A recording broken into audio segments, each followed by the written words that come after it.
Tere päevast, austatud kolleegid siin ruumis ja kes jälgivad meid oma monitoridel. Alustame uut tsükli, langenud tsükli. Kui pikaks ta läheb, ma ei tea. Meil on Vaba Akadeemia, läheb nii pikaks kui vaja. Ta on mõnes mõttes mulle üllatav kursus, sest mul ei olnud plaanis seda teha, aga nagu vanasti öeldi, et see on raadiokuulajate tellimusel. Aga ütleme, ühe raadiokuulaja tungival tengilt tellimus. Nii, et täna räägime sellist sissejuhatavat juttu, isegi ma ütleks, see on sissejuhatus. Praegu ühiskonna teadustes ja mitte ainult teadustes, aga ütleme, ühiskonna praktikas on hästi moodne niinimetatud kriitiline teooria. Tavaliselt seda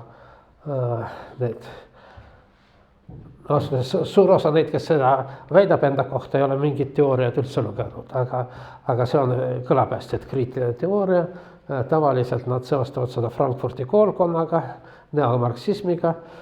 Frankfurti koolkonna autorid nad tavaliselt ka pole lugenud, aga see on moodne. Aga see sõna kriitiline ei ole suugi tulnud filosoofias Frankfurti koolkonnas.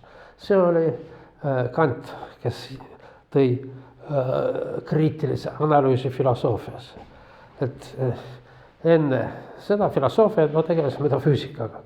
Ütleme selle, kuidas asjad on. Aga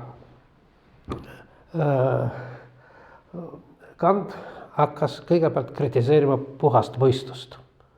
See on puhta mõistuse kriitika ja siis on terve rida kriitikaid.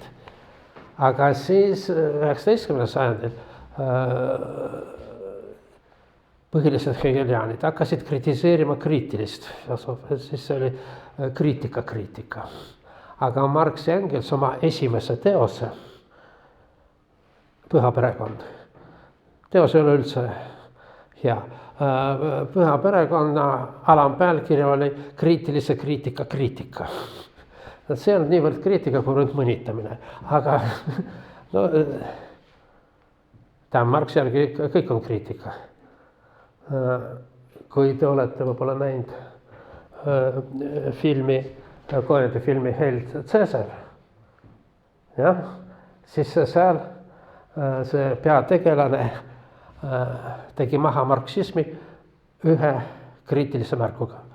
Aga see on isegi kriitiline märkus, see oli kõrvakiil. Ja see oli väga marksistlik. Sest Marx on kirjutanud, et kriitikarelv ei saa asendada relvastatud kriitikat. Nii et see oli marksismi relvastatud kriitika. No, niimoodi pehmene.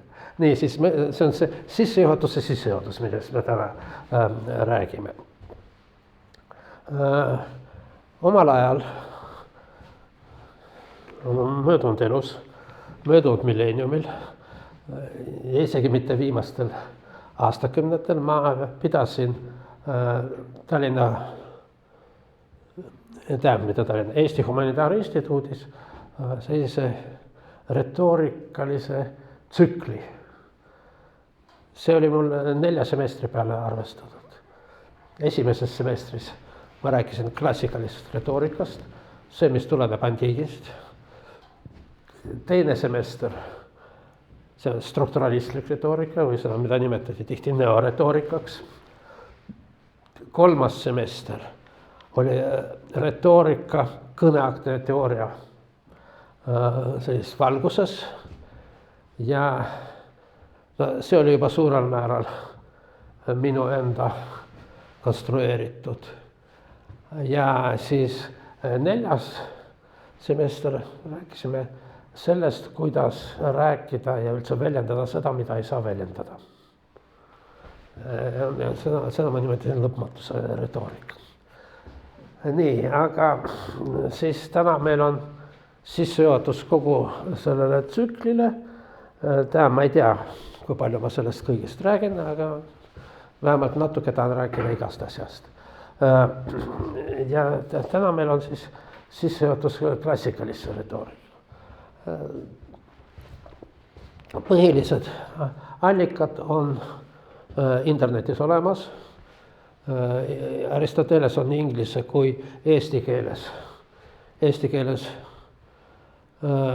see ei ole niivõrd retoorika, kui see tema poeetika, luulekunst, aga Aristoteles küll eristab poeetikat ja retoorikat, aga ütleme, tal on retoorikas on kõik näited peaaegu Homerosest ja luuletekstides, aga poeetikas ta käsitleb neid asju, mida ta on käsitlenud ka retoorikas.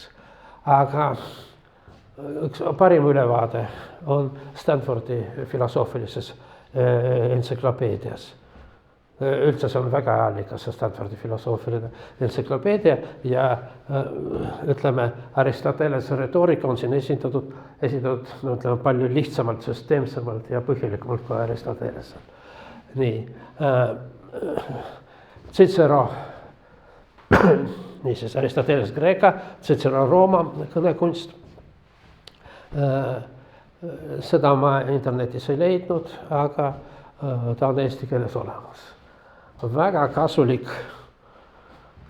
ressurss on Silva retoorica ehk retooriline mets.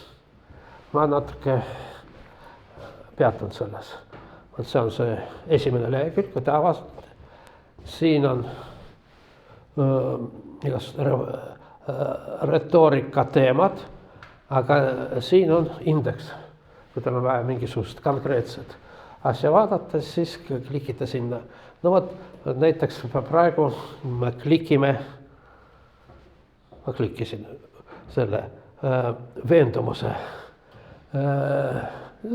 Ja siis, kui ma klikkisin siia, siis tuleb see lehekülg ja seal on edaspidised linkid, kuidas saab edasi liikuda, kuidas veendakse. Kas apelleeritakse mõistusele, logosele, kas apelleeritakse emotsioonidele, paatos või apelleeritakse, vot siin eetos, see ei ole päris eetika, aga no ütleme kellegi karakter või ütleme juhtumisuuring. No vot. Või siis vaatame, mis asi on abecedarium. Päris asi. Huvitav, vaatame, et see on selline akrostik või mingi tekst, mis hakkab vot sõnade esimesest nagu see tähestik. Adorable, beautiful, ja nii edasi. See on selline abecedarium. Nii. Kui me räägime mingisugusest teadusest või kunstist, või ütleme teadusala, siis inimkond on enam-vähem, inimene on enam-vähem sama loom igal pool ja need asjad tulevad erinevates kultuurides. No, ütleme, kõik me tuleme Aafrikast, see mitohondriline Eeva oli kuskil Keenia kandis, aga Y-kromosoomne Adam ka Aafrikas, aga teisest kandist, ma ei tea, kuidas nad kokku said. Aga jah, mehed ja naised on eri liigid. Seda on ammu, et me räägime seal mingisugust rassidest, rahvustest ja nii edasi, aga igal rassil või iga rahvusel mehe ja naise vahe on palju suurem kui ükskõik millise mehe, ükskõik millistest teistes kultuuris, sama asi naiste. Nii, no vot, pikk rumal jutt, räägime siin sellest, et matemaatika tekkis sõltumatult seal Hiinas, hakkame algust seal Schumeris Egiptuses, Hiinas, võib-olla seal Indias, aga see ei ole hästi dešifreeritud. jah, palju hiljem ka, no jah, Mesoameerikas või Kesk-Ameerikas matemaatika. seal nii ütleme aritmeetika kui geomeetria. Astronoomia, sama asi. Meditsiin, sama asi. seal ütleme, luule, igal pool sama asi. Poeetika, ütleme, grammatika. ütleme, seal Ameerikas ei ole teada, kas oli mingi grammatika või mitte, aga sõltumatul grammatiline traditsioon Mesopotaamias, Egiptuses ja Hiinas. no vot, meie grammatiline traditsioon tuleb Kreekast.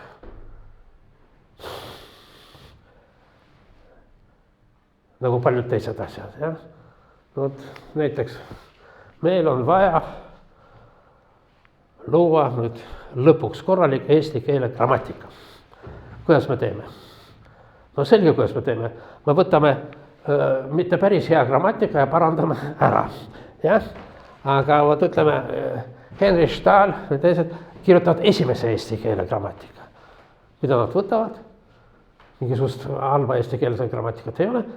selge, mida võtavad saksa keele grammatikat ja kirjutavad ümber ja siis selgub, et eesti keeles on artiklid, kusjuures on see ja üks, jah. see on klassifikatsiooni jõud. me paneme reaalsuse peale klassifikatsiooni ja kohe leiame, et see ei ole tühi, niisiis. okei, niisiis saksa keele grammatika. aga kuidas siis kirjutada esimest saksakeelset grammatikat? no ei ole mingit probleemi, võtame ladinakeelse grammatika, jah. aga kuidas teha esimest ladinakeelset grammatikat? no ka pole probleemi. võtame kreekakeelse. jah, ja võtame, vot seal ka artiklid on probleemid ladina ja see. aga kuidas kirjutada esimese kreeka keele grammatika? võtame loogika. jah, ja miks meie grammatikat kõik nii ühelt poolt nii halvasti ja teiselt poolt õudselt hästi kirjeldavad? sellepärast, et on rajatud loogikale. ütleme seal. poiss armastab tüdrukut. subjekt, predikaat, objekt. jah, lihtne ja loogiline, nii on. aga muidugi on teised keeled, nagu seal ergatiivsed keeled. no vot, ütleme meil, et poiss armastab tüdrukut, on normaalne, aga üsna vähesed ütleksid, et sellesama situatsiooni poolt, et tüdruk on poisi poolt armastatud.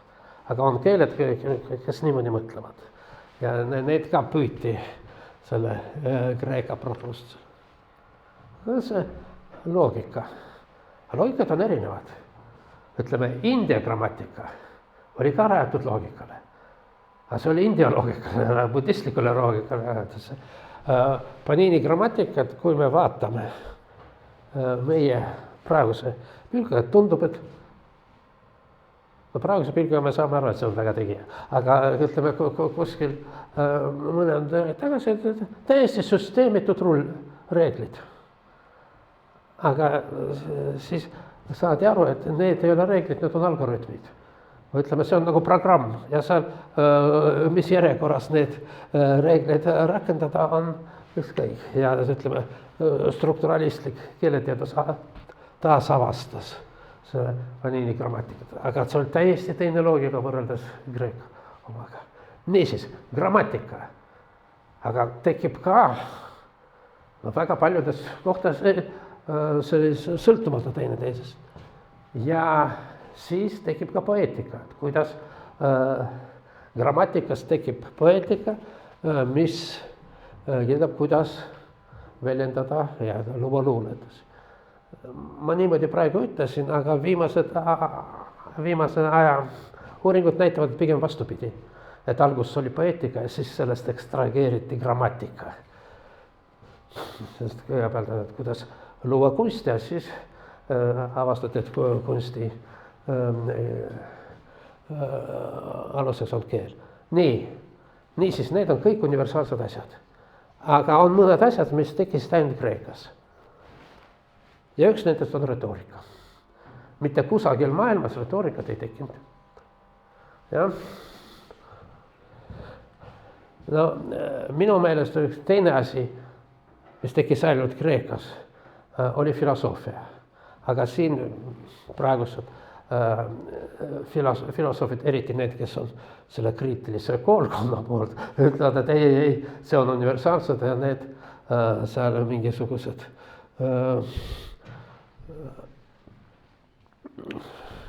vanakesed kännu otsas ka tegelesid filosoofiaga. Minu väide on siiski see, et filosoofia kogu maailmas on tulnud Kreekast ja läbi ladina ja euroopaliku. Siin on üks lihtne näide. Ei saa mängida malet, kui sa ei tea, et sa mängid malet. Aga need Tamula vanakesed ei teadnud, et nad on filosoofid. Ütleme, oli üks võimalus Hiinas tekkida filosoofiat. Lao Tse oleks võinud rajada filosoofia koolkonda. Miks seda ei tulnud? Sellepärast, et see muutus religiooniks. Konfutsiaanlus oli ka tal tugevad filosoofilised, aga ta muutus riigi juhtimise eeskirjadeks. Nii, kes on filosoof? Siin on oluline eristada teha üks väga oluline eristus. Et filosoof ei ole see, kes on tark. Absoluutselt mitte, need kaks täiesti erinevad domeeniga. Seal targad inimesed on igal pool ja seal Tamula vanakesed võivad olla väga targad. Nagu nad ise armastavad rääkida, et üks on see elutarkus ja teine on see raamatutarkus. Elutarkus neil on kuhjaga ja veel. Nad tavaliselt veel armastavad, et üks on haridus ja teine on haritus. Ja ma ei tea, kuidas see haritus saada ilma hariduseta, aga nemad teavad. Niisiis. Aga tarku inimesed on igal pool. Ma toon natuke hiljem tarkuse näided, aga kõigepealt mõtlen, mis on lolluse näide. Lolluse näide, et kes olid esimesed filosoofid seal, Eliadid. Ma ütlen teile tarkust, et Achilleus mitte kunagi ei jookse, ei saa kilpkonnast mööda, juhul kui ta annab talle väiksese edumaa. Ma võin seda tõestada. Ja, võt meil on siin ma ei hakka joonistama, jooksvad punktist A-sa punkti B-sa, kilpkond ütleb, no kuule, sina välajälgne Achilleus, anna mulle seal 10 sentimeetrit edumaad. Ja, andis. Achilleus kohe, hopp, see 10 sentimeetrit. Aga kilpkond selle aja jooksul liikus 3 sentimeetrit edasi. Achilleus, hopp, see 3 sentimeetrit. Aga see liikus 1,5 sentimeetrit. Ja nii nad jooksevad siiamaani ja viimased reportaažid sellest jooksurajad ütlevad, et Achilleus on kohe seda kilpkonnale saavutan seda. Idioot. Muidugi see on tüüpi raamatutarkus, mis ei ole elutarkus. Või ütleme, et see nool, et ta lendab ja ei lenda, sest igal konkreetsel hetkel ta ei lenda, kui lendab, nii siis ta lendab ja ei lendab. Ja nii edasi. Need on siis lollid. Need on filosoofid. Mul praegu natuke slaidid läksid segamini. õigemini mu jutt läks segamini võrreldes nende loogiliselt läbimõeldud slaididega. et kes on tark? Kuningas Salomon on tark. No vot, selline tüüpiline tarkus.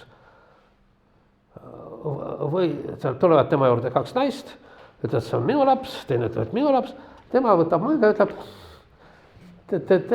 teeme siis pooleks, igaüks saab. Ja siis üks naine ütleb, okei, teeme parem pool muna kui tühi koor. Aga teine ütleb, ei, las siis võtab teine naine. Ja tark kuningas Salomon saab kohe aru, kes on tõeline ema ja nii. Mis vahe on siin selle kilpkonna lool ja kuningas Salomon? Sest need apooriad, paradoksid, mida Eliadivad, nad õpetavad mõtlema. Aga tarkus õpetab lahendama asju. Ei saa siit tekitada mingisugust reeglit. Et alati, kui tulevad su juurde kaks naist selle lapsega, võtta mõõk välja ja ütle, hakkan nüüd seda tükeldama. Ei ole, see on elutarkus. Aga see, mida teevad Eliadid, või ütleme seal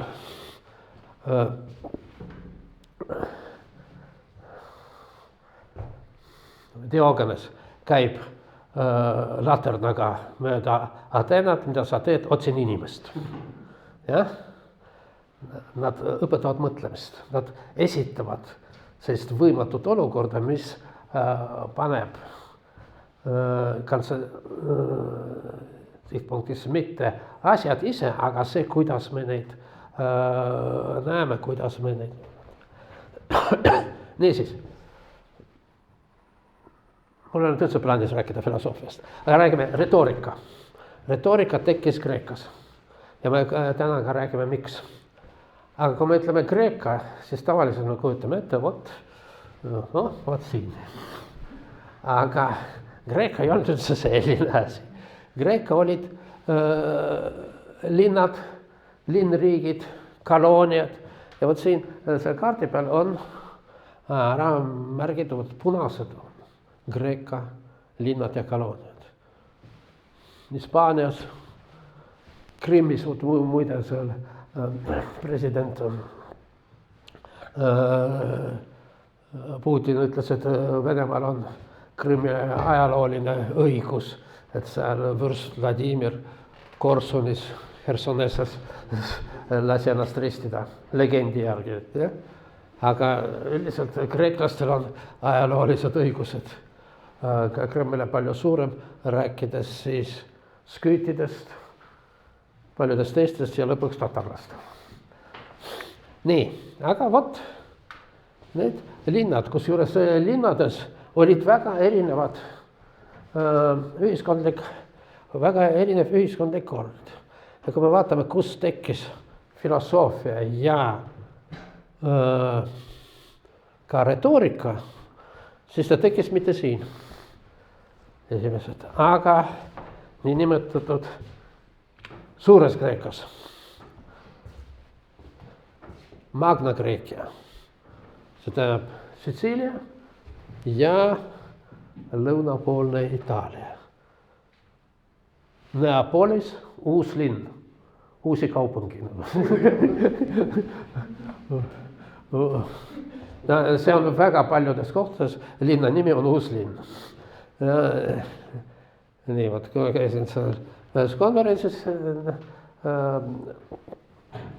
Naapolis, siis seal auditooriumis, seal üks sein, ma küsin, kas see on roomlaste, see on kreeklaste sein. No vot, muide, me räägime Itaalia, et see on kõik Itaalia, aga veel 19. sajandil oli selline riik nagu kahe Sitsiilia kuningriik. Pealinn oli kahe Sitsiilia kuningriik, pealinn oli Naapolis. See oli ka Sitsiilia. See on Kreeka magna, see on kreeklaste. Ja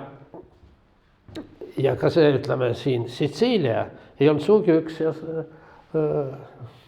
rääkimata sellest, et siin ida pool olid üldse feniiklased, tulevased Karteri. Aga ennekõike me räägime Syrakuusast.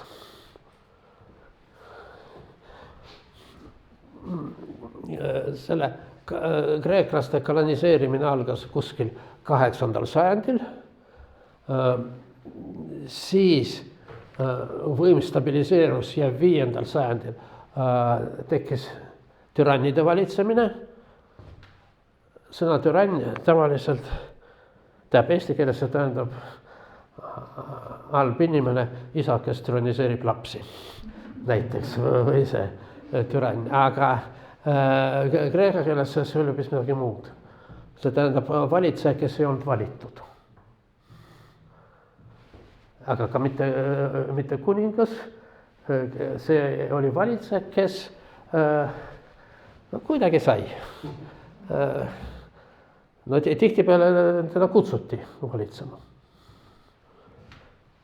Ja need türannid, eriti esimesed, Gelon, olid väga, no ütleme, liberaalsed ja nii edasi, aga see türannil on selline põhimõte, et järjest läheb halvemaks asi. Ja lõpuks siis seal kukutati türannia ja tekkis demokraatia. Tavaliselt praeguses allikases öeldakse, et tekkis niinimetatud demokraatia. Sest no come on, mis demokraatia seal on? Naistel ei ole hääletamisõigus, seal orjad üldse mitte ja seal üldse igasugused tsensused ja nii edasi. Aga see tähendas seda, et valitsejad valiti ja valis mingisugune rahva esinduskogu. Nii, vot siis tekkis demokraatia 5. sajandil ja siis tekkis ka retoorika.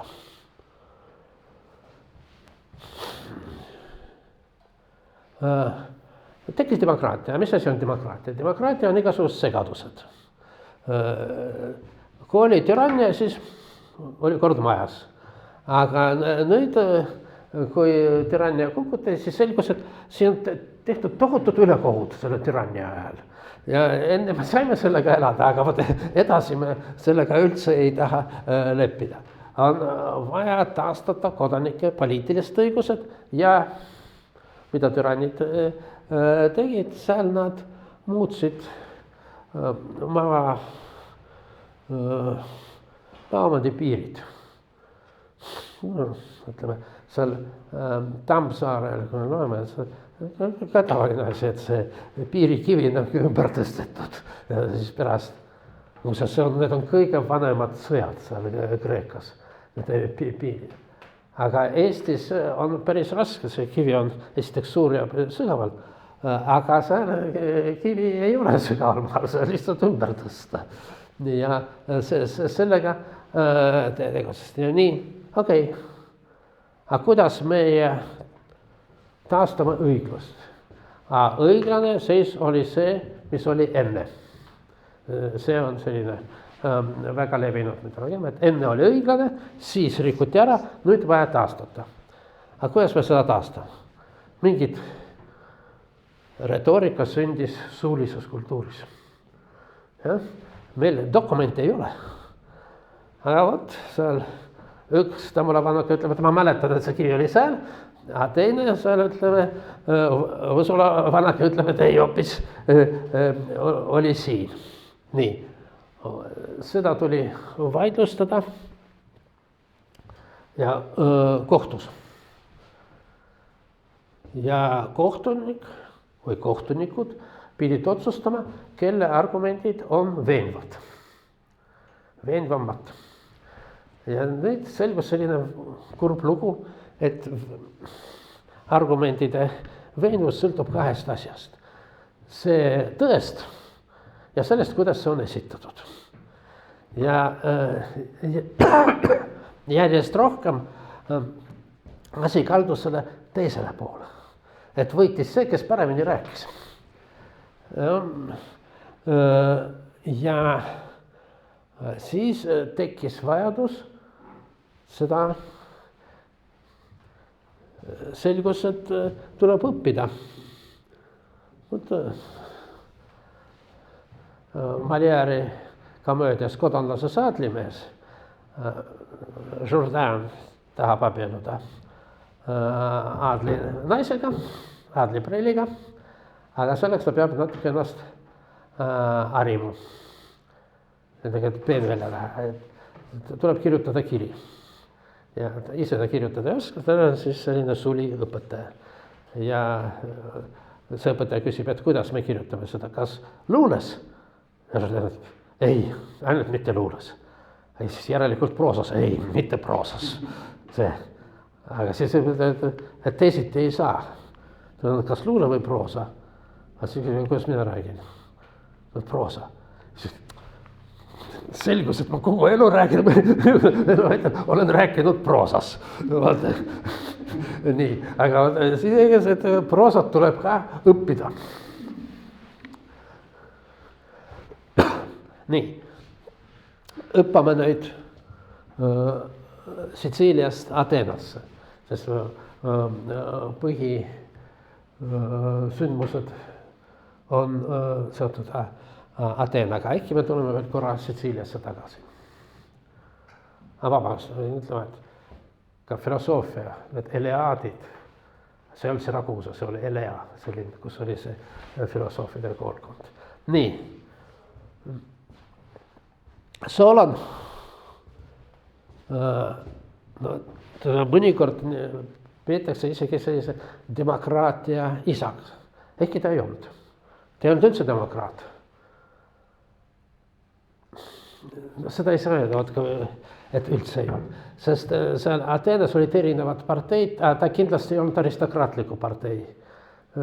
Siis olid vahepealsed, ta oli pigem sellise erakonna või partei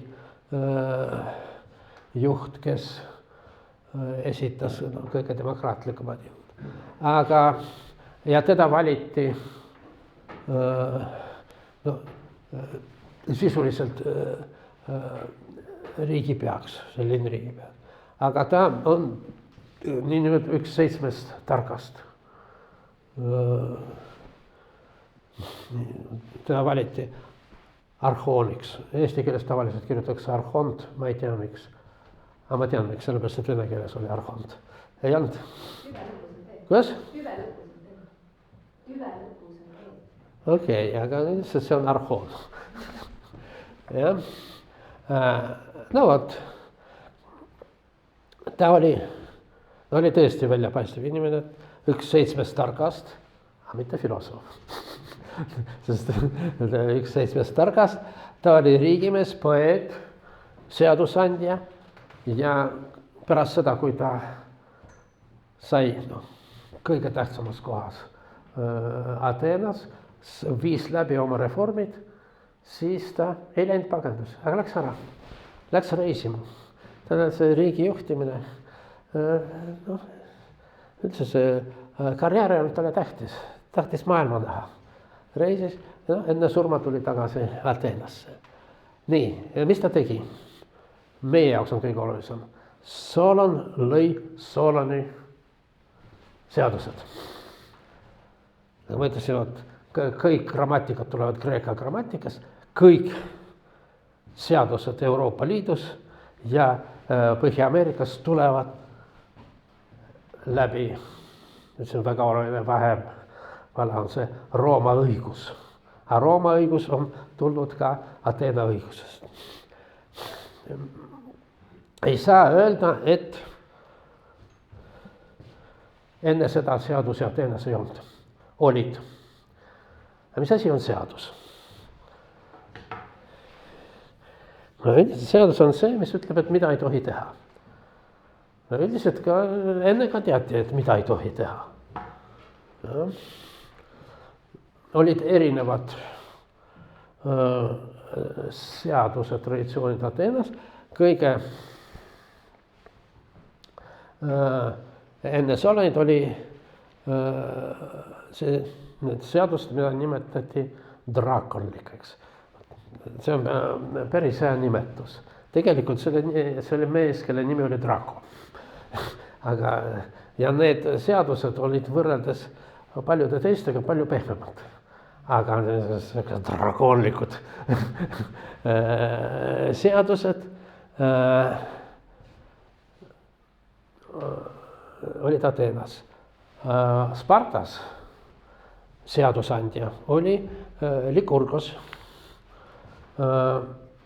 Ja mis on siin, mis võib-olla suurem erinevus Draakoni, Lykurgose seadustel ja kõige teistel võrreldes Soloniga olid see, et need olid suulised. Ja siin ei olnud selget vahet, kas tegemist on seadusega või traditsiooniga. Nii, meil on sellised pärimus, et nii ei tohi teha. Kes ütles? No vot, Tamula vanaka ütles. Ja teine ütles, et võib-olla nii ei ole. Siis nad vaidlevad ja lõpuks see vana inimese tarkus, need tavaliselt need tõesti vana inimesed. Ütleme Spartas kõik, kes vähegi funktsioneerivad mehed, ja? Nad lähevad sõtta, aga need, kes enam ei suuda sõdida, nad tegelevad siis seaduste interpreteerimisega. Vot nii see on. Aga ütleme, mina, kui ma teen midagi, ma ei tea ette, kas see on seaduse vastan või mitte. No, üldiselt ma aiman, traditsioonid on traditsioonid. Ja, aga need ei ole kindlasti. Kusjuures Ateenas ja hiljem ka Euroopas Lykurgose seadused olid väga populaarsed. Ehk ei teadnud, mis need täpselt on. Aga sest need kasvatasid tõelist kodanikku. Niimoodi Euroopas, Prantsuse revolutsiooni ajal, Lykurgose seadused, spartalik kasvatus. No, Spartalik kasvatakse mõrtsukaid.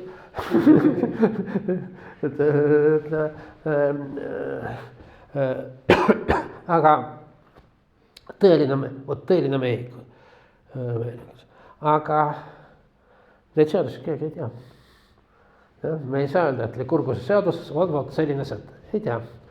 Aga no, me enam-vähem teame, et mis vaimus. Mida tegi Solon? Esiteks, ta pani need seadused kirja ja pani need välja tahvlidele Ateenas, et igaüks võiks lugeda. Ja Ateena kodanikud pidid vanduma truudust nendele. Vot ütleme, see, kes saab Eesti kodakondsust, peab teadma Eesti põhiseadust.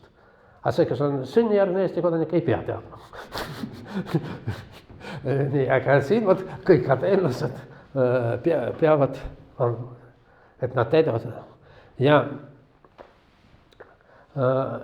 tema idee sellest, et need seadused ei vaja tõlgendamist. Pärast selgus, et muidugi vajavad.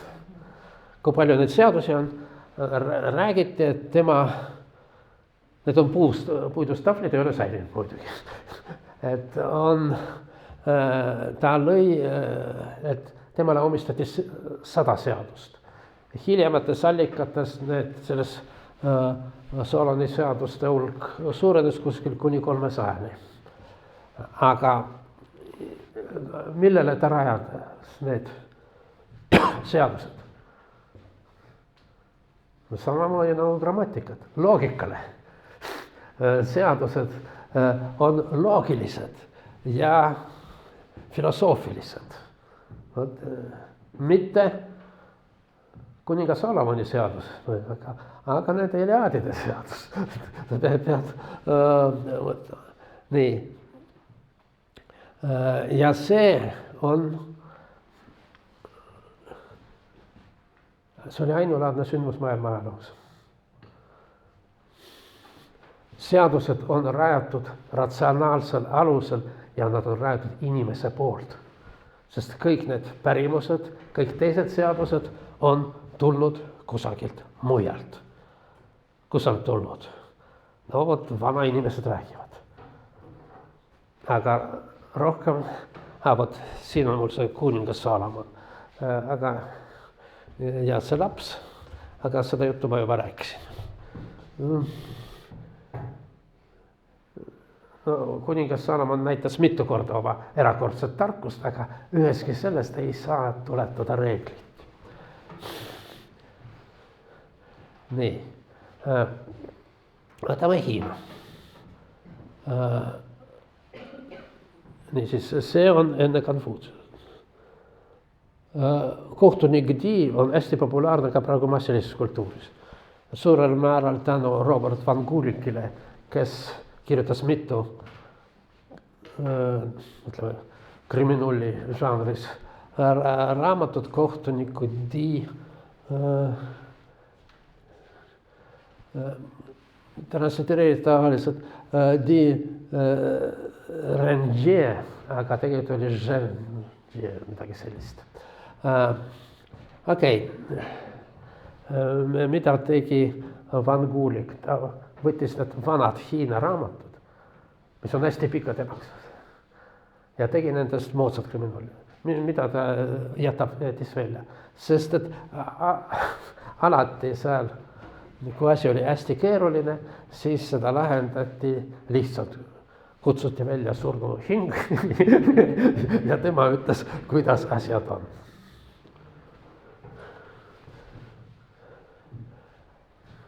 Kas võib-olla keegi on näinud Kurosawa filmi Rashomon? Õudselt hea film. See on alguseks on 2 Akutagawa jutustust, kusjuures see põhiline jutustus ei ole üldse Rashomoni värav. See on lihtsalt algus ja lõpp selles filmis. Aga tihmikus. See on lihtne. Ütleme päris sellise kohtuniku Di. Et samurai koos naisega läheb naine hobus seljas mööda tihedat metsa, neid ründab röövel, kes seob mehe kinni ja vägistab naise. Ja siis, kui seda asja avastas, mees on surnud. Nüüd seda röövli püüti kinni ja ta räägib, kuidas oli. Seal jah, tunnistab, kõike seda tegi ja siis ta lõpuks ta lõpetas selle mehe kannatuse ja tappis ta ära. Siis kutsutakse naine ja ta umbes sama jutt, aga ainuke vahe, vot seal on see pistoda kukkus ära ja sellega tappis. Ja naine räägib kõik seda juttu, ainult, et siis ta võttis seda pistoda ja nagu ta ütles, seda nägid 2 meest ja seda ei saa olla ja ta tappis oma mehe ära. Nii, siis kutsutakse mehe vaim. Ja tema räägib kõik see sama jutt, ainult vahe on see, et ta ise tappis sellest ära. Ütleme, selles Akutagaval tuleb välja, et nagu tõde ei ole. Kõik valetavad. Aga Kurosawal ikka tegi, et seal asi on selles, et kõike seda nägi pealt üks puuraider. Vot ma mäletan, kelle versiooni tema tõetas, aga siis kohtunik, ei, see ei ole kohtunik. See on hulkurid seal Rashomoni värava juures ja ta räägib neile seda luutu. Ja ma ütlesin, et see on kõik ilus jutt, aga kuhu sa panin seda pistola?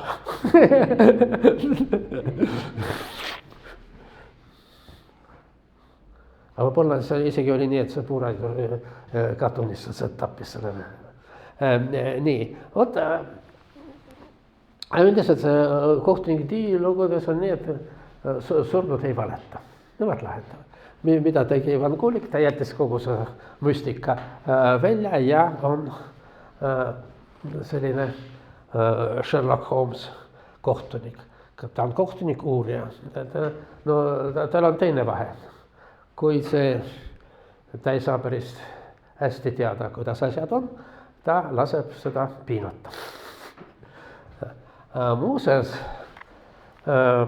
piinamise kohta retoorika kontekstis on Cicerol üks seisukoht, aga tema just ei soovita seda.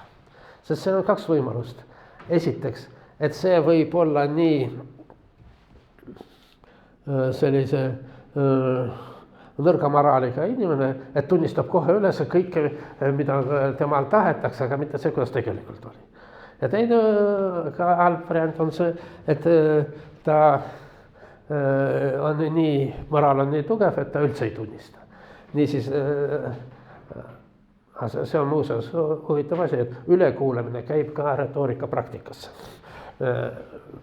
Sellest natuke hiljem, palju hiljem räägime. Aga nii, mis siin on? Et mingit seadusi ei ole. On olemas tõde ja selle välja selgitamine selle juurdluse käigus. Ja see kohtunik Dee on nagu kuningas Solomon. Ta lähendab iga konkreetset juhtumit ilma selleta, et tal oleks kindlad reeglid selle lähendamiseks. Aga tal on siiski seadused olemas. Nii. Urnamma seadused on vanim seaduse koodeks, mis on teada. Need, kust ta on tulnud? Ta on tulnud Jumala poolt. See ei ole traditsioon. Need on Jumala antud. Või see on natuke hilisem, no mis tähendab natuke hilisem, ainult 300 aastat hiljem. Hammurabi saab seadused, nad on kirjutanud siin tahvlile. Huvitav, et need, mis säilisid, olid tsirindri peal. Tahvli peale ja see on Hammurabi, aga see on, arvatakse, Shamash, päikesejumal. Vanasti arvati, et see oli Marduk, peajumal. Nii, see on hästi näha proportsioonid. Istuv jumal on sama kõrge kui seisev Hammurabi. Nii, seadused on antud Jumala poolt. Kusjuures juba need seadused üsna ratsionaalsed.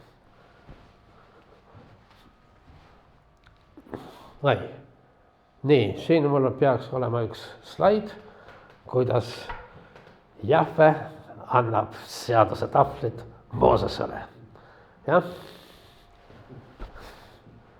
Annab tahvlit ja seal on Jumala seadused.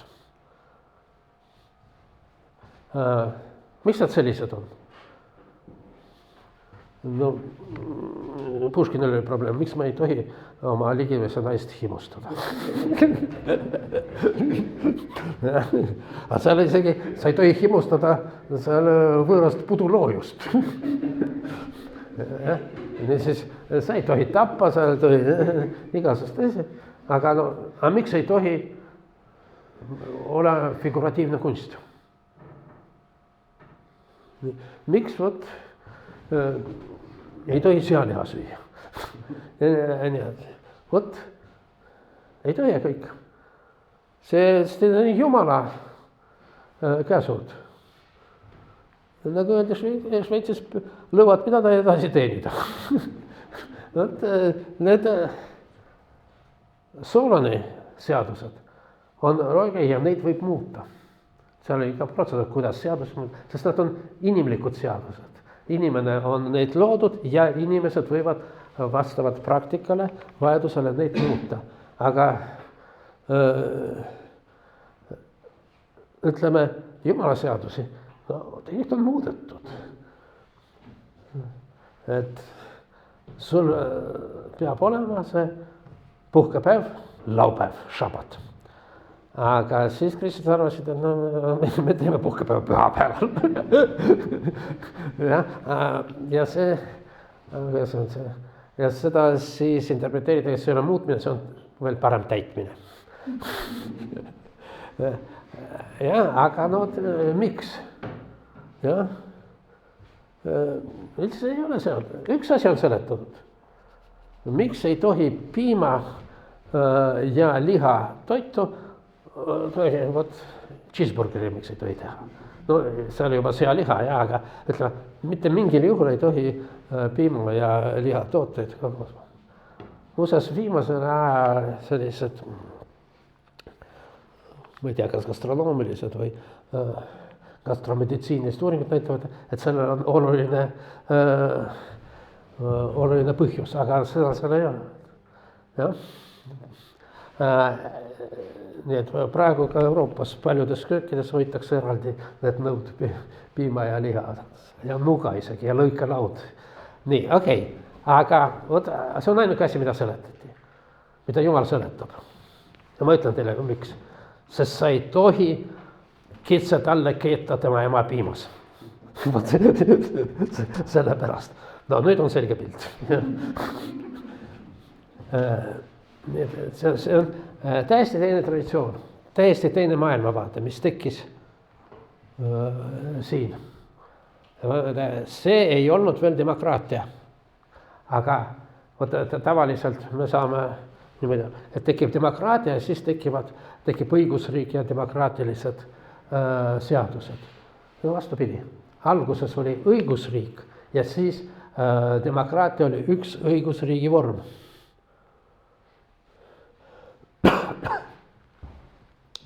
Ateena demokraatia,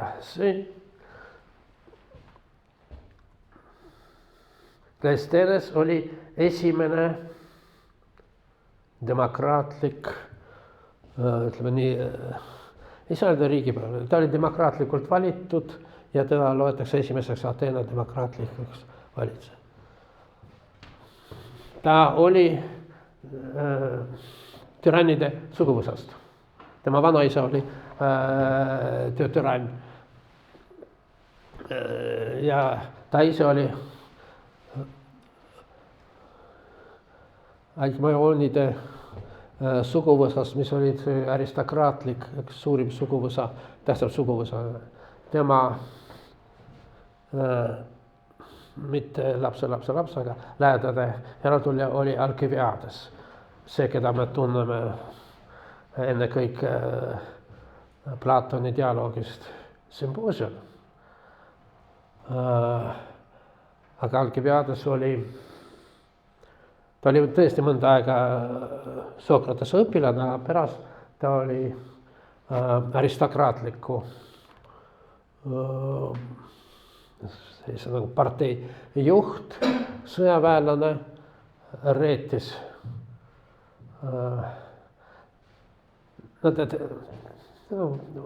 See oli vale süüdistus arvatavasti.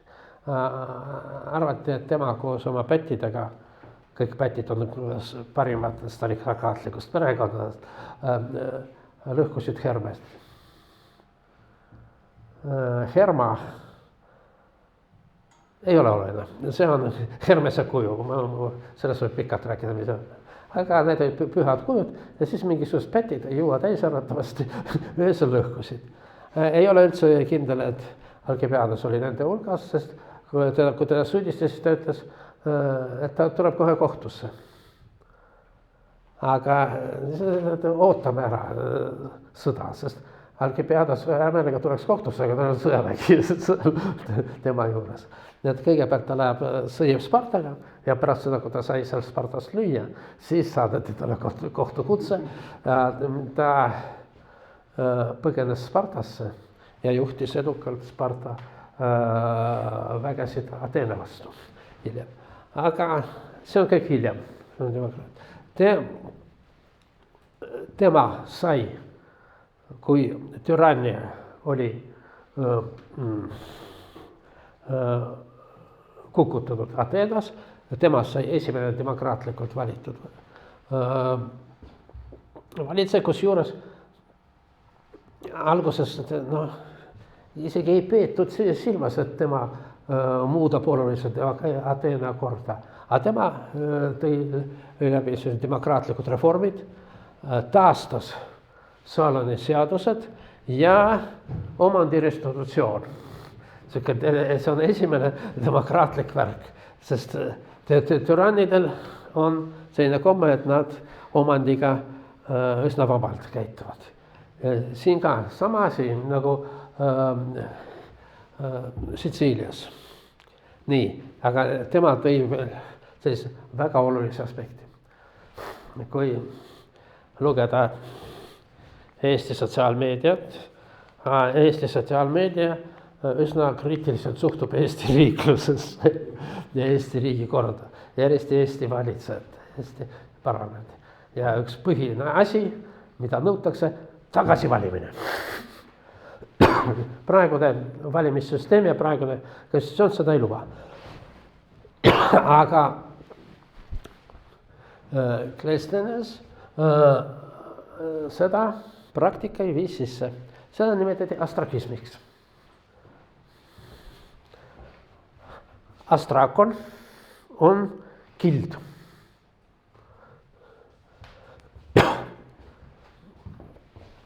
Keraamilised nõud löödi kildudeks ja kord aastas kõik Ateena kodanikud, aga nagu me kohe näeme, ei pruugi olla ka Ateena kodanikud, tulid ja kirjutasid nime, keda tuleb Ateenast välja saata. Ja tavaliselt saadeti välja kõige populaarsem inimene. Sest ja see oli väga oluline demokraatline asi, et liiga populaarne inimene võib muutuda türanniks. Aga saadame teda välja 10 aastaks. Kusjuures seda ei peetud, selle pagendamine oli üks karistusviis. Aga keda pagendati, keda pagendas astraakonite kohus, see ei olnud karistus. Tal oli ainult see piirang, et tema ei tohi 10 aastat tulla Ateenasse, tema vara ei konfiskeeritud, tal nagu peaaegu kõik õigused jäid ja tihtipeale nad tulid triumfaalselt, kaasa arvatud need tüübid, keda ma siin. Nii, vot, kes on? Me käisime Ateena ajaloomuuseumis, see on terved riiulid täis need astraakoneid. Sest iga aasta korraldati ja Themistoklus, kuulus väejuht, kuulus riigimees ja nii edasi. Liiga palju endast mõtleb. Perikles, sama, jah, no Kimon võib-olla ei ole nii kuulus, aga Aristides väga kuulus. Nii, mille alusel valiti? No see Mihhail Kasparov oma raamatus Huvitav Kreek, ta ütleb, et selle tehti ka sohki, et mõned need astraakonid võib olid ette valmistatud koos nimega. See on nagu need valimissedelid eeltäidetud Putini. Aga see on vastupidi, et keda välja saata. Kasparov toob sellise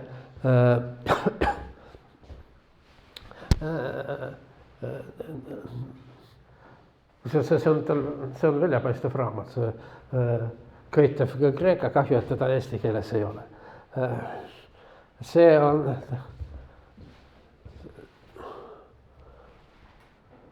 see raamat tekkis nii, et ta oma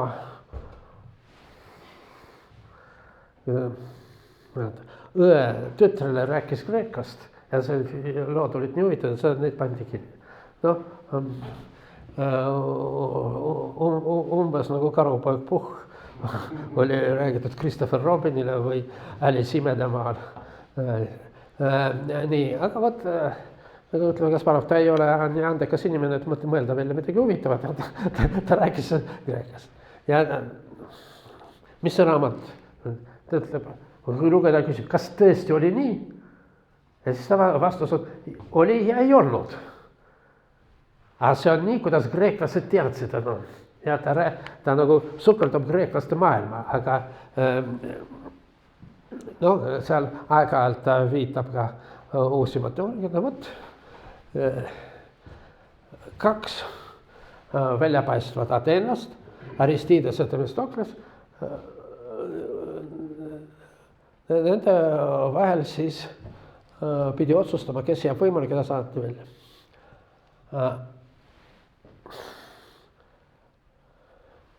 Mõlemad olid väljapaistvad väejuhid, aga Aristides võitis maratoni lahingu.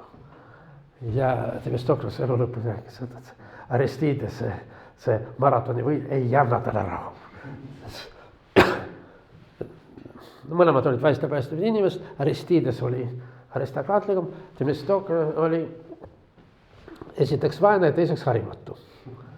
Aga tohutud tahtejõud ja anne. Kui see luuletaja Simonides, kes kirjutas selliseid ülistavaid oode, ütles, et tahad, ma õpetan sind mäletama. Ja see olevat Aristides olevat talle vastanud, parem õpeta mul unustada. Ja tal ei ole vaja. Nii, no vot. Ja siin on selline lugu, et räägitakse, et üks talupoeg, keda Aristides üldse ei tunne, tuleb Aristidesse juurde, et ma olen kirjaoskamatu, et kirjuta minu eest sellest drakonile nimi. Kelle nimi ma kirjutan? Kirjuta Aristides. See oli üllatav, esimest korda, mida see Aristides sulle tegi. Ta ei teinud mulle midagi, aga teised muud, kui räägivad Aristides, õiglane, liiga selline väärikas inimene. Ja Aristides kirjutaski oma nime Illule ja ta läks pangas ja ütles, et ma loodan, et ei tule see päev, kus ateenlastel hakkavad mind mäletama.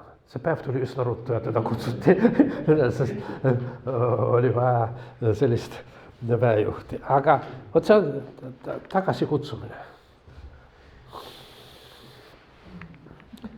Liiga palju endast mõtleb. Nüüd tuletame veel kord välja Kreeka maa, Magna Graecia. Esimeseks reetoriks Aristoteles pidas filosoofi Empedoklust. Midagi muud ma tema retoorikast ei tea. Aga esimene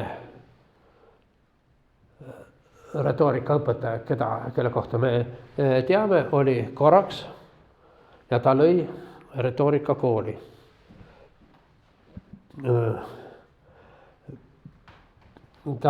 Tema õpilane Teseas räägitakse viis retoorikakunsti Ateenasse. Nagu räägitakse, filosoofiat tõid Eleadid ka Sitsiiliast. Nii, ta olevat kirjutanud esimese retoorikaõpiku, mille pealkiri on Tehne, a Tehne tähendas kreeka keeles nii tehnikat kui kunsti. Ja antud juhul see kõne, tehnika, kõnekunst. Ei ole midagi säilinud, kuid mõned arvavad, et Aristoteles on võtnud oma retoorikas üsna palju siit.